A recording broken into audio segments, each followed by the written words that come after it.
இட்லி உப்புமா எப்படி சிம்பிளாக பண்ணுறது நம்ம இப்போ பார்க்கலாம். கடலப்பருப்பு 1 ஸ்பூன், உளுத்தம்பருப்பு 1 ஸ்பூன், கடுகு 1/4 ஸ்பூன், பெரிய வெங்காயம் 1, கருவேப்பிலை 2 கொத்து, பச்சை மிளகாய் 2 சின்ன சின்னதாக கட் பண்ணிக்கிறோம். கொஞ்சோண்டு மஞ்சத்தூள், கொஞ்சோண்டு உப்புத்தூள், இட்லிலாம் நல்லா இது பண்ணி உளுத்தி வச்சுருக்கிறோம். இப்போ ஆயில் ஊற்றி கடலப்பருப்பு, உளுந்து, கடுகு போட்டுக்கலாம். நல்லா கொஞ்சம் நேரம் பொரியட்டும், கொஞ்சம் நேரம் வெயிட் பண்ணலாம். கடுகு நல்லா வரட்டும்.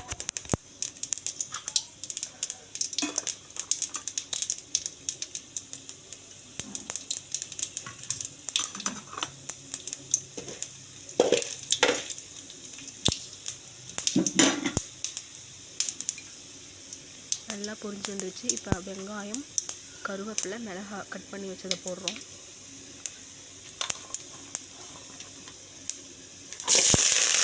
நல்லா உப்பாக போட்டு நல்லா வளர்ந்துடும்.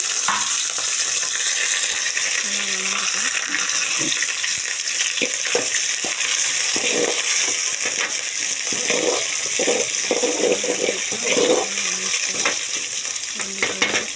போதும். இப்போ நம்ம மஞ்சத்தூளும் உப்பும் எடுத்து வச்சுருந்தோம் இல்லையா, அது கொஞ்சம் போட்டுக்கிறோம். மஞ்சத்தூள் 1/4 ஸ்பூன், உப்பு 1 ஸ்பூன். நம்ம இட்லியே உப்பு போட்டிருக்கோம்ல, அதனால் கொஞ்சமாக போட்டால் போதும். நான் சும்மா போட்டதெல்லாம் ஒரே ஒரு ட்ரை பண்ணி நம்ம டேஸ்ட்டாக இருக்கும். நல்லா வளர்ந்துட்டோம். இப்போ ஊற்றி வச்ச இட்லியை நம்ம போட்டுக்கலாம்.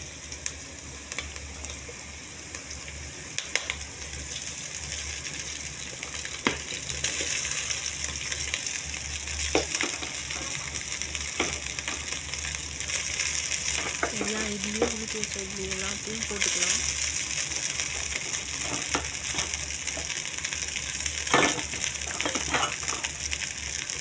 நான் ஒரு 6 இட்லி எடுத்துருக்கேன்.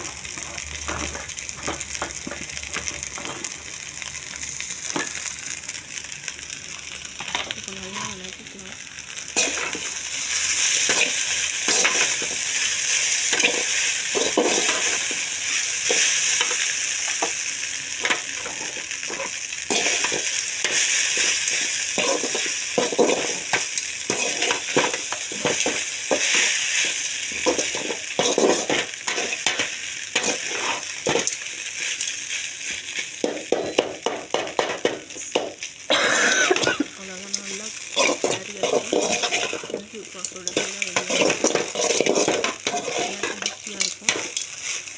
ஒரு டைம் நம்ம ட்ரை பண்ணி பாருங்கள்.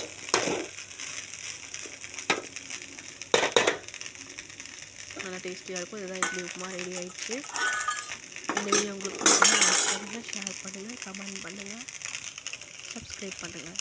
Thank you so much.